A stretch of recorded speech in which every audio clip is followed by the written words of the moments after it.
Asanteni watu wa Mungu, ni jioni njema ya baraka machoni pa Mungu. Mungu ametubariki kuwa na mtumishi wa Mungu Pastor Gisagara. Jioni ya leo anatuletea ushuhuda kwa ajili ya kazi na wito kazini mwa Mungu. Kwa hiyo nadhani kwa wale watu ambao hamtaweza kusikiliza kwa lugha ya Kinyarwanda, tutawapeni pole sana, lakini Mungu atakwenda anawawezesha. Nikizungumza hivi na maanisha ya kwamba wapo marafiki zetu katika nchi za East Africa ambao hawatusikilizi kwa lugha ya Kinyarwanda, lakini mtajitahidi tu kufuatilia kidogo, Roho wa Mungu atawawezesha. Asante, tuko na yeye sasa, ngoja tumpe karibu ili aendelee na ushuhuda kwa ajili ya wito kazini mwa Mungu. Asanteni sana. Duhawe umugisha kubana n'umushumba Gisagara nanone kuri uyu mugoroba, agiye kutuganiriza ku rugendo rw'umuhamagaro we mu murimo w'Imana. Ndibaza ko benshi bajya bubakwa igihe badukurikiranye bumva ibiganiro bitandukanye, ijambo ry'Imana, ubuhamya ndetse n'indirimbo.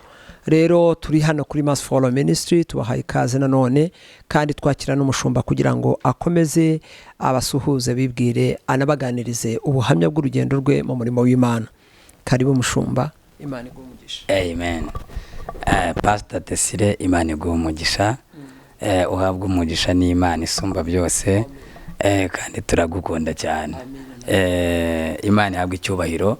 Hanyuma nanjye ndabiyegereje mu izina rya Yesu, ku bwa Yesu Kristo umukiza wacu. Amazina ni Pastor Israel Gisagara. Nanone mpawe umugisha n'Imana isumba byose kongera kugaragara imbere yayo. Imana ihabwa icyubahiro. Ahantu tuba turi n'ahantu hakomeye, kuko namenye neza yuko ari ku birenge by'Imana. Ni ku birenge by'Imana. Bibira bango ijuru ni intebe y'Imana, ngariko isi ni intebe y'ibirenge by'Imana. Ivango ubu turi ku birenge by'Imana. Imana ihabwa icyubahiro. Rero turi ku birenge by'Imana. Imana ihabwa icyubahiro. Amen. Reka nshimana Mana, ndagushimiye Uwiteka Imana y'amahoro, ngushimiye ko kano kanyu kaduhaye kugira ngo tukanezererwemo kandi tukubakirwemo, koko usumba byose. Ishimwe ni ryawe rero Uwiteka Imana y'amahoro. Ngaho reka Uwiteka Imana y'amahoro, yaba ngewe n'abagiye gukurikirana buno buhamya bw'umuhamagaro n'urugendo rw'umurimo wawe Uwiteka Imana, bafashwe kandi bahabwa imbaraga, bakomere ko kuri Imana ishoboye byose, mu izina rya Yesu twizeye. Amen. Imana ibaho umugisha. Hanyuma munyemerere soma ijambo ngiye kugenderaho rijyanye n'ubu buhamya, hanyuma twinjire mu buhamya mu izina rya Yesu, twumva icyo Imana ivugana natwe. Turi mu gitabo cyo Kuva, ibice ni 3. turasoma n'umurongo, turasoma n'umurongo, kadusome uwa 6. Haravuze ngo kandi iti ndi Imana ya so, Imana ya Abrahamu, Imana y'Isaka, Imana ya Yakobo. Mose yipfuka mu maso kuko atinye kureba Imana. Imana ihabwa icyubahiro.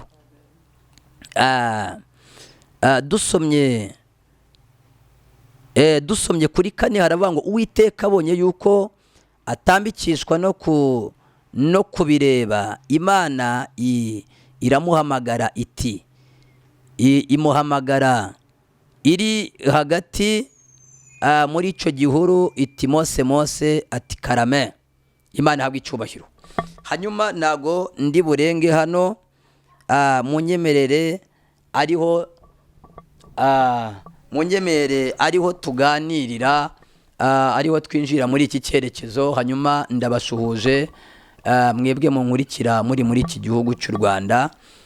Nshuhuje abantu bari muri Afurika, nshuhuje abantu bari ku migabane itandukanye.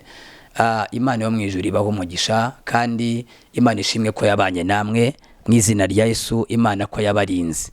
Hanyuma kuba kano kanya ibyo wahuye nabyo, reka nkwibutse neza yuko ntago ari ishyano wagwishije, ahubwo ibyo wahuye nabyo byari amashuri yaguteguraga kugira ngo uzagire icyubacyo. Ndabisubiramo, ntago ibyo wahuye nabyo mu isi cyangwa mu murimo w'Imana ntago ryari ishyano wagushije, ahubwo ibyo wahuye nabyo byari ibyagutegurira kugira ngo uzagire icyuba cyo kano kanya. Njyewe muvugana cyangwa njye ureba, nanjye hari ibyo naciyemo byari bikomeye, bimwe byari bimeze nk'umuriro, bindi byari bimeze nk'amasasu, bindi byari bimeze nk'ibyuma, bindi byari bimeze nk'urupfu, ariko ibyo byose hanyuma naciye mu bintu byinshi byari bikomeye, ku buryo kugira kano kanya kuba mbona ni ukuvuga ngo hari aho mvuye. Zumva abantu bitwa bamvuye kure, reka nkubwira abantu bafite ahantu bavuye, ba serugendo, abo bose baba ari abantu bafite ahantu bavuye. Imana ihabwe icyubahiro.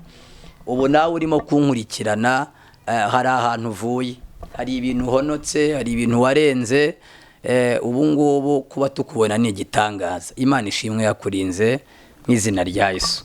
Hanyuma ni ukuvuga iki? Ni ukuvuga ngo ndashaka kuvuga ku kintu bita imbaraga z'umuhamagaro. Imbaraga z'umuhamagaro. Ubwo ninza kuvuga umuhamagaro, wowe ushobora gusanga ibintu wahuraga nabyo wari uzi ko ari byo bakuroze, kandi ari umuhamagaro urimo kugerageza. Ushobora gusanga kuba abantu barakwanze bagakuvaho ukagira ngo ni ikosa cyangwa ukayoberwa impamvu, ariko ugasanga ni umuhamagaro. Ugasanga ubu kano kanya imiryango yose yarakwanze, abantu bakwishyizemo ntuzi icyo mwapfuye, mbese nawe mwiganye reka mbese inshuti zose zagushizeho ntuzi impamvu, ariko ndashaka kukubwira ko ushobora gusanga kano kanya ari umuhamagaro w'Imana isumba byose. Kubera iki? Buriya Imana iyo gushakamo amavuta iragucunda. Ubwo wumva ngo uriya muntu ngo afite amavuta, mujye muyamurekera, kuko ahantu yayakuye umuntu akujyanyeyo waba witi gumana amavuta yawe. Umuntu umwe yigeze kujya imbere y'abantu, babona afite ibyubahiro byinshi. Murabizi ko hari abantu bafite ibyubahiro binagaragara, bafite n'amasikoti n'iki. Imana ihabwe icyubahiro. Noneho baramureba, barebye imikasi afite, barebye ibintu bitukura by'ibirokoroko, barabiti, bamwe batangira kwifuza bati cyama nkaba nkuriye. Noneho arangije agira ishurirwa, arabamenya, abwira abantu ati reka turi abantu bashaka kuba nkanjye. Bose barazamura, arangije abitoke ati murashaka kuba nkanjye neza mukamera gutya nkanjye? Bati yego, batera induru. Arangije abwitoke, aba akuyemo akantu yari yambaye, arongera akuramo umwenda, none arangije arabereka. Bagiye kujya kubona, babona ukuboko bakudodeye, babona ahangaha hari ikintu cy'ikinogo, babona hari imikori gutya imeze nk'ibintu bagiye badodadoda nk'umwenda wagiye ucika. Mu gihe agiye kwereka umugongo wabitirekera aho ngaho. None se ndekera kubera iki? Ngo wambara imyenda yawe, hanyuma ntabwo icyuya cyawe tukigikeneye. Imana ihabwe icyubahiro. Icyo nashaka kuvuga ni iki?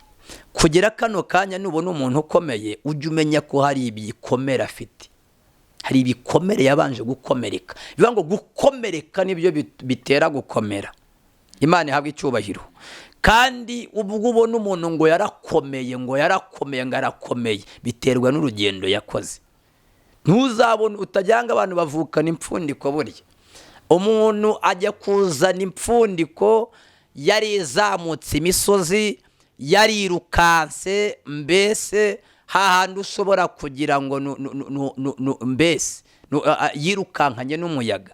Aba yarazamutse imisozi, aba yaramanutse ibibaya, aba yaraciye mu bihanamanga, mbese ibintu biba byarakomeye. Imana ihabwe icyubahiro. Bivuga iki?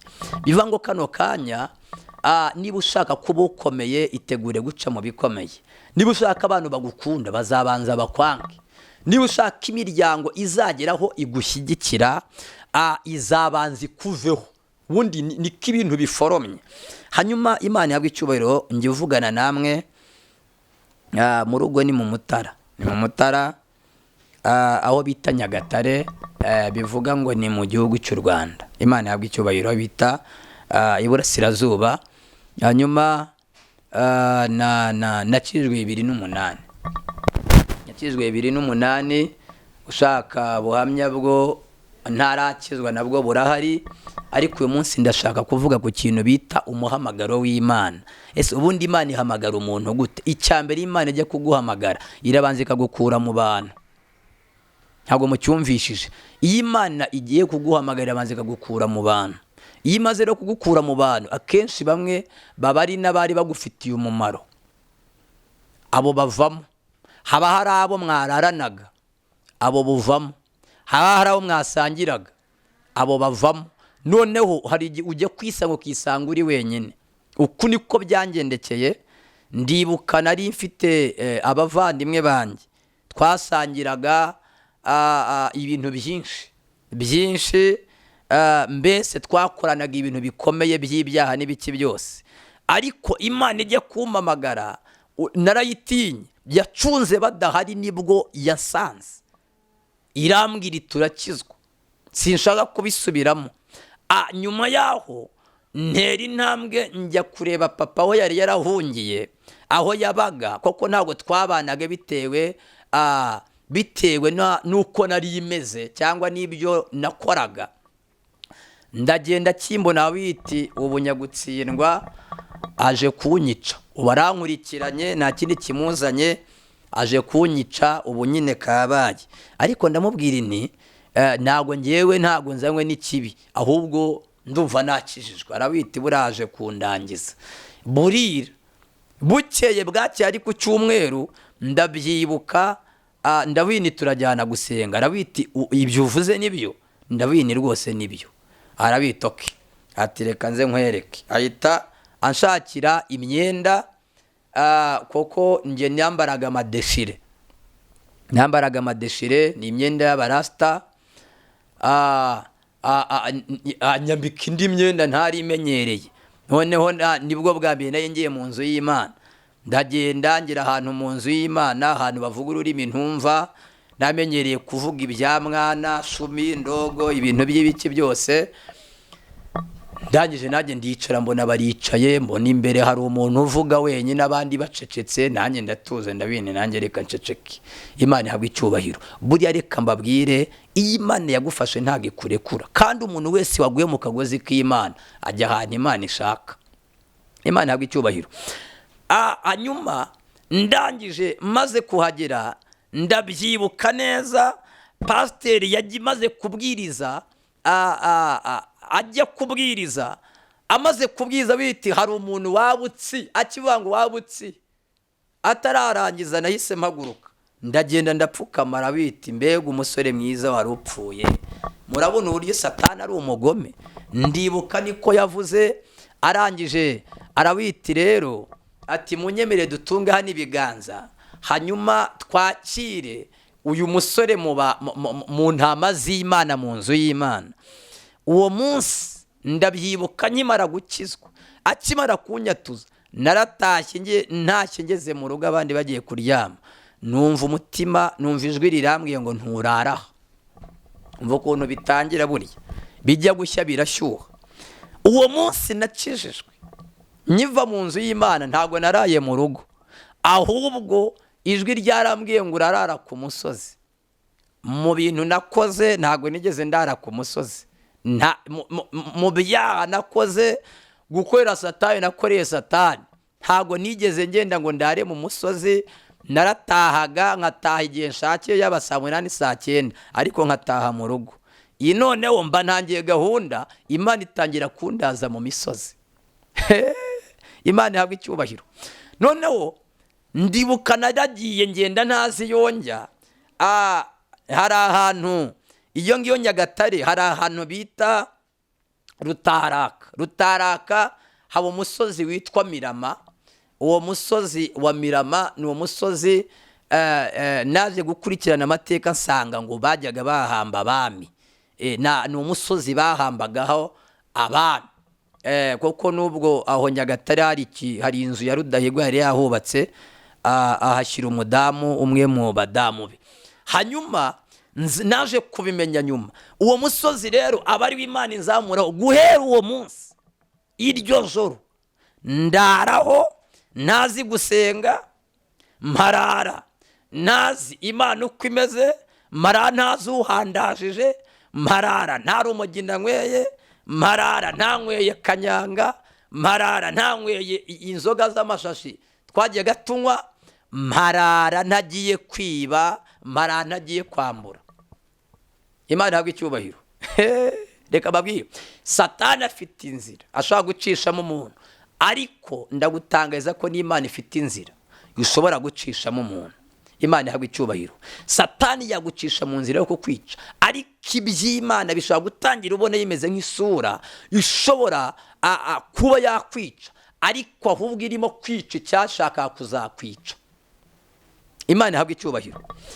Ndangije iryo joro naraharaye, papa arambura, ayoberwa ahantu nagiye arabita buriya, ashobora kuba yongeye yigarukiye muri cya kigare cye, yisubiriye muri ba barasta, yisubiriye kwinywera urumogi n'ibiki byose.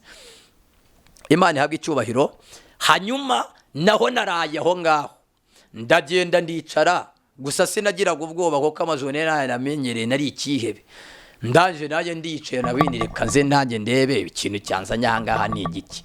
Ako kanya nyihagera kuri uwo musozi, ndibuka nahagenze nk'isaha n'igice kuko sinari nzi naho njya. Naragendaga nkumva ijwi rirambwiye ngo kataha, nkakata, nkabona nguye mu murima, kongera ikambwita isubira gutya, nkabona nkagwa mu kayira. Ndinda ngira ahantu ku musozi, abantu barahatinyaga, nta muntu wahageraga kuko habaga n'imbaraga zikomeye. Imana ihabwa icyubahiro. Icyo ndimo kuvuga ni ikintu bita imbaraga z'umuhamagaro. Ibaza umuntu kuba yakijijwe uwo munsi, yarangiza Imana ikamuraza ku musozi, ikamuraza hanze, ikamuraza ahantu hatari abantu, ikamuraza mu ishyamba. Imana ihabwa icyubahiro. Bivuga iki? Bivuga ngo umuhamagaro ntabwo ureba ngo uri umwana. Umuhamagaro ubundi umuhamagaro nta santima, ubaga nta kinya. Ariko Imana yo mu ijuru ni ukuvuga ngo Imana igukuba igushakamo ubugi. Uwo munsi nibwo natangiye ikintu bita umuhamagaro. Ndangije ndagenda uwo munsi ngiriwe ubuntu buracya bukeye, numva ryajwi ntirigarutse, naciyeho ndataha. Ndagenda datarambaza ati none se umeze ute? Nti ndaho. Uvuye hehe? Wari wasubiye muri bya bindi byawe? Ntiwoya, njye numvishije ijwi numva riranjyanye. Ndagenda ngenda nazi wongera najya ahantu ku musozi, aramwita uwo musozi n'uwo ndamugiranyiriza, arawumenya. Ndibuka kugeza kano kanya ubona n'ubu basengerayo, ninjye muntu wa mbere watangiye kuhasengera. Imana ihabwa icyubahiro. Hanyuma arambwira ati rero iryo jwi ni ijwi ry'Imana, niri kubwira ujye uryumvira, n'ijwi ry'Imana. Kabiri, niba hariya ahantu ujya niho bagwiriza imbaraga, niho bahurira n'Imana, niho bavuganira n'Imana. Ndabini none se ko ntayibonye, ko yavugaga ariko ntayireba. Arambwira ati hari igihe izakwiyereka. Imana ihabwa icyubahiro. Ndangije ndaryama ndatuza, mu gitondo buracya, bigeje na saa sita za kumanywa numva ryajwi riragarutse, rirambwira ngo guhera ejo ntago uzarya. Ndarihiga ndaribura. Guhera ejo saa sita nta kintu uzarya, nta kintu uzanywa. Ndabizi none se ibintu ni ubugome, numva birancanze. Noneho ndagenda mbaza muzehe, ndabaza nti noneho ryajwi ko ryambojeje kurya, ngo sinzananywe, umuntu aba atarya. Aho ni Imana yambwira ijambo rikomeye, irambwira ngo umuntu ashobora kuba atarya ariko afite ibindi bintu arya. Noneho ko nari mbizi ndabini buriya shobora kutarya ibyo mu rugo ariko nkaza kurya ibyo muri resitora. Nategereje ibyo muri resitora ndabibura, inzara iranyikinyikira aho ngaho. Najya kujya gukora ku biryo, ryajwi rikambwita ndakubita izo ntoki, ndakomeza, inzara iranyica. Namaze iminsi 3. Imana ihabwa icyubahiro. Mara iminsi 3 narya ntanywa. bivuga iki? Mbaza Imana, ndabini none se mbaza ryazwe namenya ko ari Imana. Ndabini none se ko numva inzara ngewe inyishe, ngewe namenyereye kwirira, niyo nabaga ntariye niriraga akantu, ubwo akantu navugaga ni urumogi. None ubu ndabura ikintu na kimwe, mbura ibiryo mbure n'akantu. Ryazwi iramwita rero byose ntabyo uri burye. Ndabini ibi bintu ariko ni ubugome. Ndatuza, ndaje ndabireba, uwo munsi niha gutembera. Ndabini ntabwo ndi buguma aha ngaha, ngewe reka mva hano koko inzara igiye kunyicira hano, reka nze mpigirizwe. Rishobora kuba irizwi rivugira aha ngaha, ariko rishobora kuba riri nko ku muhanda, rishobora kuba riri nko muri karitsiye cyangwa ari umuntu. Nahize ijwi ndaribura burinda bunyiriraho, mbura umuntu uvugana nanjye. Biza kurangira bumaze kwira, ryazwi riramwita iti usubira hahandi kuri wa musozi wa Mirama. Subirayo, Imana ihabwe icyubahiro. Nimara gusubirayo, aho ngaho niho Imana yanzirikiye, ndabibona, mbona imigozi imanuka mu ijuru mu kirere nyireba. Iraza iranzirika irambwira ngo uzava aha ngaha ari njye ukubwiye. Sinari nakariye. Imana ihabwe icyubahiro. Bivuga iki? Bivuga ngo nge tuvugana hano, ndi umuntu inzara yishe, ndapfa, ndabyibuka nagiye gupfa, ndabanza ndarisha, ndimo kuvuga umuhamagaro, kandi ndisha Imana ihari. Iyancuraga yari ihari, yarandebaga ariko sinayirebaga. Ndibuka umunsi umwe yarambwiye ngo impamvu ndimo kugucura gutya, ndimo ndagukamuramo ibyakugiyemo, ariko ndashaka kugushyiramo ibyanjye. Noneho ndayibaze, none se ibyo unkuramo kuco ubinkuramo? Irambwiye ngo ibyanjye, ibyo nshaka kugushyiramo ntabwo byabangikanya n'ibikurimo. Noneho ntekereje, numva ko bishobora kuba ari byo. Ndabini urumogi nanyweye ni rwinshi, inzoga nanyweye ni nyinshi, kuko urumogi umwotsi umwe kumaramo imyaka 2. Noneho ndagije ndabese ubu irimo irankuramo rwa rumogi, ariko nareba nkabona ntabwo ruzamvamo, habe ntabwo rwanshiramo. Ubu se niba umwotsi umwe uzavamo ugushyiramo hamaze imyaka 2, imyotsi nanyweye ni nka miliyari. Ndabina ubwo se bizagenda gute? Naho tekinike y'Imana byonyine ishobora kuvugana nawe, umwuka wari ukuriho ugahita ugenda, ugahita utangira guhumeka umwuka wayo. Imana ihabwe icyubahiro. Ndangije imigozi nzirikira kuri uwo musozi, ndabyibuka nahamaze iminsi 7. Iminsi 7 ndayimara, mbonye yuko ngeze ku munsi wa 5 nibwo nari ngiye gupfa neza, numva ngiye gupfa. Ndakururuka noneho mva ahantu hari ibihuru, hatari hari ibihuru, ndagenda ninjira ahantu mu gihuru gutya, abariho njya. Maze kujya ahantu hari mu gihuru, ndabini wenda nzapfiremo aha ngaha. Ndabyibuka ijwi niho ryansangiye bwa mbere rivugana nanjye, rirambwira ngo uhereye umunsi nkwise izina. Imana ihabwe icyubahiro. Ndabise unyise irihe zina? Irambwira iti izina nkwise Dawidi. Imana ishimwe. Ndabise Dawidi ni muntu ki? Ubu Bibiliya ikintu wambeshyamo ni gitoya, ntabwo nigeze nyisoma ngo nyiboroke, ahubwo nagiraga gutya, Imana ikankurira ijambo ikarimbwira. Noneho nari mfite Bibiliya, narebamo narisoma, ako kanya nkahita ndifata. Ubu niko nagiye menya Bibiliya, nshobora kubwiriza umwaka ugashira ntararebamo aha ngaha. Gusa ari byo bindimo, kubera iki? Imana yagiye ibinyigishiriza ndaho ngaho. Imana ihabwe icyubahiro. Ndangije irambwira ati nkwise Dawidi. Dawidi ni muntu ki? Nsomye inkuru ze nsanga neza Dawidi ahubwo ni ngewe koko. Nsanga Dawidi yari umuhererezi, nanjye ndi umuhererezi. Ngo bene se n'ababyeyi be bose baramwanze baramuta. Nsanga nanjye koko niko byari bimeze, nanjye koko baranyanze. Ndabyibuka bakuru banjye barankubita bakabitiwe, nta nubwo tukuzi, mburaho mpungira. Imana ihabwe icyubahiro. Kuko ndibuka njya gukizwa ubundi ibintu byose nagiye njyamo no gukorera Satani ubundi byavuye hehe? Byavuye ku bugome nakuranye mbona ababyeyi data atanyiteho kuko mama we yapfuye kera nta n'uwo nzi, gusa barambwira ngo turasa. Bivuga iki?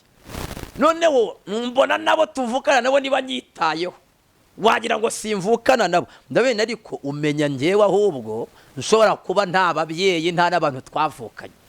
Noneho ibyo bintera ubugome. Naho na Dawidi niko byagenze, ariko ngo uko bose bamwanze aragenda agakundwa n'Imana isumba byose. Noneho ako kanya nsanga koko Imana niyo mfite. Imana ihabwe icyubahiro. Ndangije nkurikirana amateka ya Dawidi nkomeza gusoma, Imana ikomeza kumunyigisha ko irambwira iti uko bose bakwanze, uko wagiye ubura hirya no hino, njyewe ngiye kukubera umubyeyi, uhereye umunsi ndakubyaye ndi so ndi nyoko. Irabimbwira ndabyumva. Ku munsi wa gatandatu nibwo iryo ryavuyeho. Imana irangije irambwira ngo nkwise Yozefu. Nkwise Yozefu. Mbaza Imana ni none se Yozefu byagenze gute? Nibwo Imana yise imbwira tisoma Itangiriro ndareba, nsanga Yozefu nawe yanzwe na bene se, kugeza igihe ngo bagiye baramugurisha. Kuko ubu ngubu njyewe ndi umuntu warinze ngeze imyaka igera mu 10, ntazi data ntazi n'abo tuvukana, ndi mu miryango. Imana ihabwe icyubahiro. Noneho abo bose uko bagiye, uko Imana yagiye ibambwira, nsanga byaje gusoza bisoza babaye abatware, bisoza bayoboye ababayoboraga, bisoza mbese ari abantu badasanzwe. Imana irambwira ngo nawe nzakugira umuntu udasanzwe, nubwo wanzwe, nubwo watawe, nubwo nta gaciro wahawe, ariko uri umuntu udasanzwe, uri umuntu ukomeye. Ntangira mbese Imana itangira kunsezeranya amasezerano. Imana ihabwe icyubahiro. Buriya mu bikomeye niho Imana ivuganyira n'umuntu. Buriya mu gahinda niho Imana ivuganyira n'umuntu. Buriya muri situation niho Imana ivuganyira n'umuntu. Imana ihabwe icyubahiro. Wowe unkurikiye kano kanya, ubundi iyo wirukanye ikigeragezo uba wirukanye Imana. Iyo wirukanye ikibazo uba wirukanye igisubizo. Iyo ubwiye ibibazo ngo genda uba wirukanye igitangaza cy'Imana isumba byose. Koko mu mugongo ubundi w'ikibazo niho hari igisubizo. Imana ihabwe icyubahiro. Umunsi wa 7 ndabyibuka, inzara yaranyishe ndapfa. None ikintu nakoze niki? Narwanye no kurisha. Koko ibyatsi byo Imana ntago yigeze ibimbuza. Ndibuka ari yambujije ibintu bita iminyonza, imbuza ibibabi by'ibiti by'intuza, imbuza ibintu bita amapera, ibintu byo mu ishyamba mbese irabimbuza, biti urakoraho ndakwereka. Kandi koko nkumvira cukubaho cyangwa irahita indangiza. Ariko ndishije irandeka. Ndarisha, ndisha nk'inka biremera, nkanamira nkumva biragiye. Nyuma yaho niho inyota yanyishe, imaze kunyica, ikintu nakoze niki? Ngiye navuze nireka nze nkwereke. Hano nta mazi ahari, ndaje nkwereke. Ndangije nabinireka nze nyare. Ndibuka narihagaritse, ndangije nge nk'inkari kandi nta kintu zantwaye, nzinywa nk'amazi. Maze kuzinywa aho ngaho niho nagendeye, niba naringuye ivutu ry'ibiki ntumbaze, none akuba kahite gashira ngendera aho ngaho. Nongeye kongera kwicura, ngaruka iba umuntu, nagarutse iba umuntu mpagaze hejuru. Mbona mpagaze hejuru muri icyo gihe. Na Imana yatumye umupasiteri wari ahantu Mirama ku itorero ryitwaga Good Foundation, iramuzengereza irawugitirukaye ku musozi wa Mirama, ku musozi wa Mirama, ati gukora y'icyo ati genda. Arabivuga muhembura. Nawe ngo yaje afite ikintu bita imineke n'amandazi. Wumve ngo nari ikintu yazanye cyo kunywa, yazanye imineke azana n'amandazi, uwe agenda atazi ikintu Imana narayongeye iti rifata bikura mu iduka rye. Imana ihabwa icyubahiro. Bakimara kuhagera ngo yarangesamburaga akagira yarayiza agakora kunda agasenga ngo akabona birimanuye. Arangije nyuma yaho ashyiramo n'amandazi byose we yarasengaga akabona biragiye. Mu kanya agiye kwikanga agiye kujya kubona abona umuntu abona ateye igihe abona umuntu arihidukiye abona ingingo zirakora. Arangije ako kanya abona umuntu arazutse. Niho nageze gutya ndareba murebera bindi ndahagurutse mufata mpita mubwira ni we wanshengereje, ni we wanshengereje. Buri munsi guhera ngiye muri ya nzu wanjyanyemo wahise unyirukana mu rugo unzana mu gasozi. Buri munsi uvugana nanjye kandi ibintu mbwira bingwa nabi. Ndamufata ndabindi ntabwo ndi bukurekure. Arabita ndarengana ntago ari njyewe ntumwe n'Imana rwose wa mugabo wende kureka nkubwiye nari namufashe ndabata ndabindi ahubwo nanjye ni we ngiye kwica cyangwa umbwira impamvu nkora ibi ngibi kuko nari nzi yuko ari ya Mana ari ryazwe ari ryo mbese ko mufashe wa muntu wahoraga avugana nanjye naho nawe ni umukozi w'Imana. Imana ihabwa icyubahiro. Pastor arambwira yewe umukozi w'Imana aturi umukozi w'Imana reka yewe yakanye umukozi w'Imana ni ntabwo muri Imana mbese iyo Mana njyewe wari wabona Imana impemba. Arabita ibo yagenda gakeya ati njyewe ndi umupasiteri. Ambwira amazina ye arambwira iti njyewe nje ahangaha Imana imbwiye ngo genda ku musozi ndaze gukwereka icyo ugiye gukora nikorera ibi ngibi ubona. Arabinyerega ko ndabibona ati nagiye mbigushyiramo ngiye kujya kubona mbona urahemutse nenzi ko wapfuye. Ndayije ndamubwiye numva rero nkubwire kugera kano kanya njyewe ugenda umbwirira iryo jwi niba ari Imana niba ari ibiki uyibwire yuko njyewe mbivuyemo inambohore cyangwa nawe usige unciriye imigozi. Imana ihabwa icyubahiro. Aranyuze arambwira iti rero iyo migozi wa muntu w'Imana we nanjye iyo migozi yaranziritse none amuhamye bwe n'ukuntu burya Imana yamubashe n'ibiki byose. Ati na n'ubu ngubu nakoze ubukwe ndi kumwe n'umugore ariko n'ubundi ishuri ryahagaze na n'ubu ndacyaririmo tiro we nibwo gitangira naho wari wagera. Ndabini numva none harankaze. Imana ishimwe.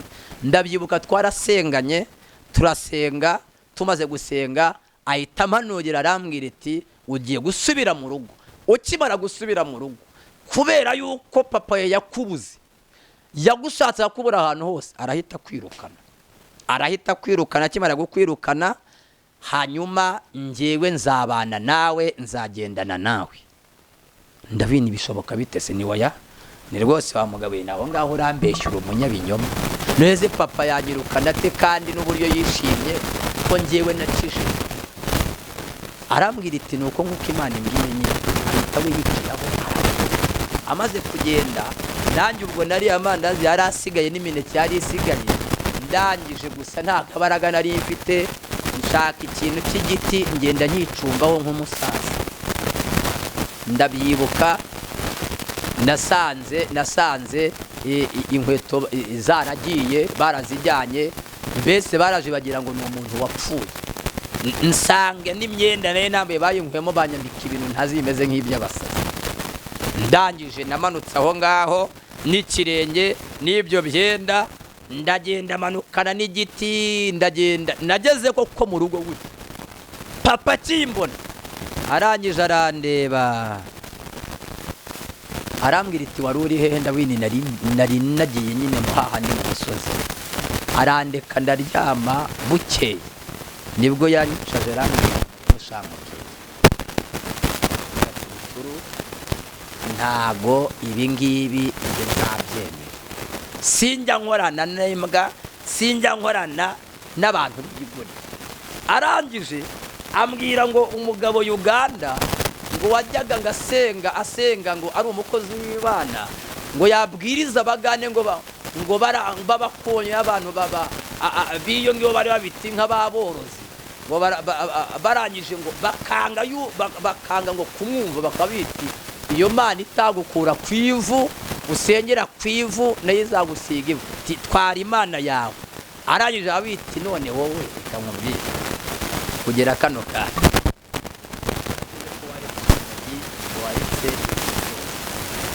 wajya gunywa urumogi ugataha, ukagenda ukarwana ukica ukiba ugakora ibiti byose ariko ugataha. None se ibingibi wagiyemo noneho bigenda tukakubura, ibingibi byo ahubwo birutwa no twasubira niko yambwiye.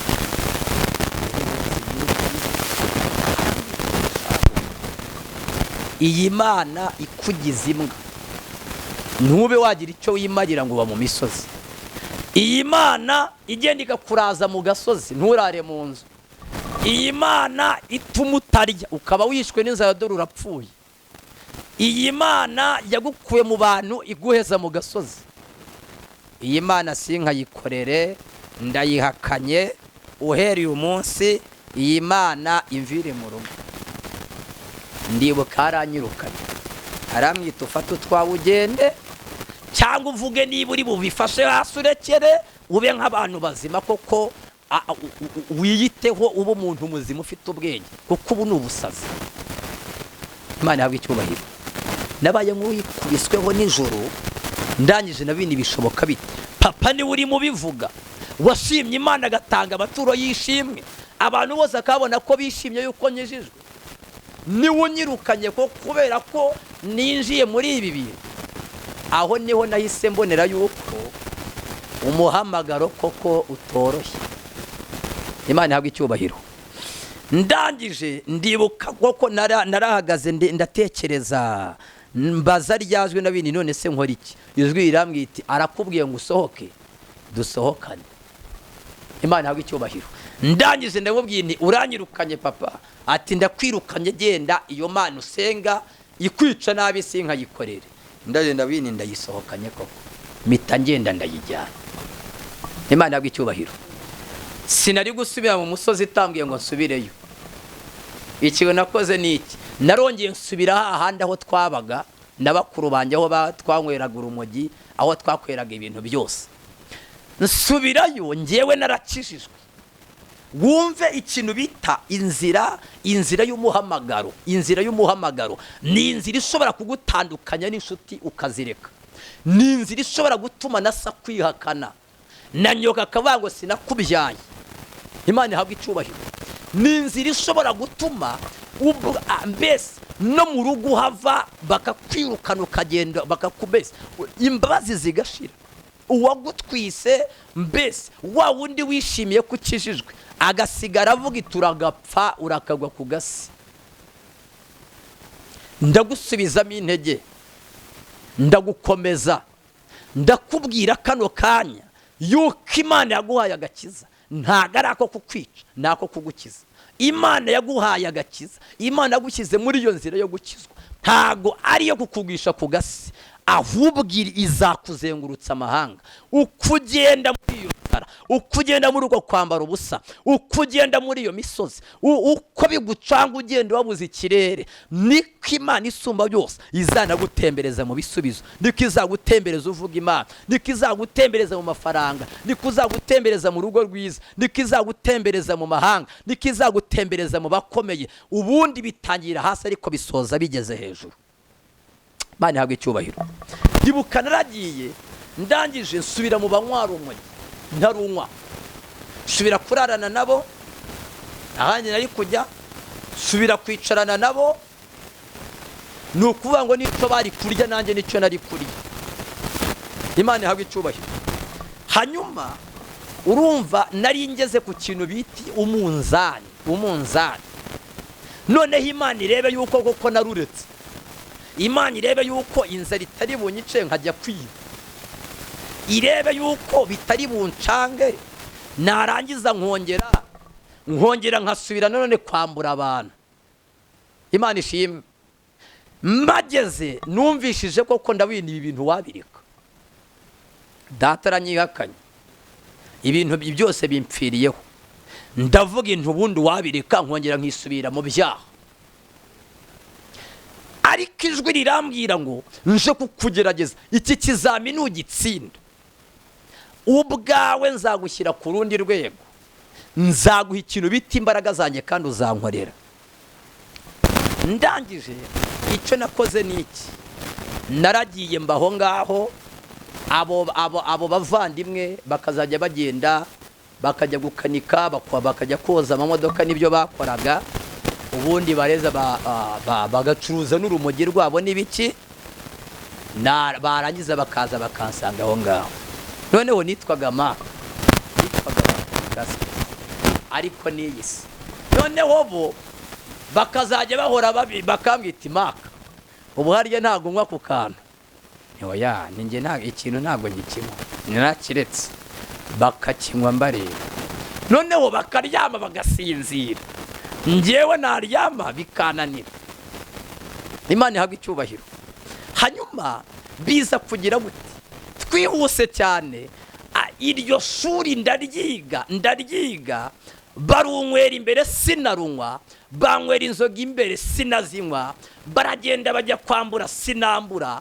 Mbese aho hantu iryo shuri ndyiga neza, ku buryo bamwe bari bavuga ngo nabisubiyemo, ariko mbibamo ntabirimo, nkomeza gusenga kugeza igihe bageze aho ngaho.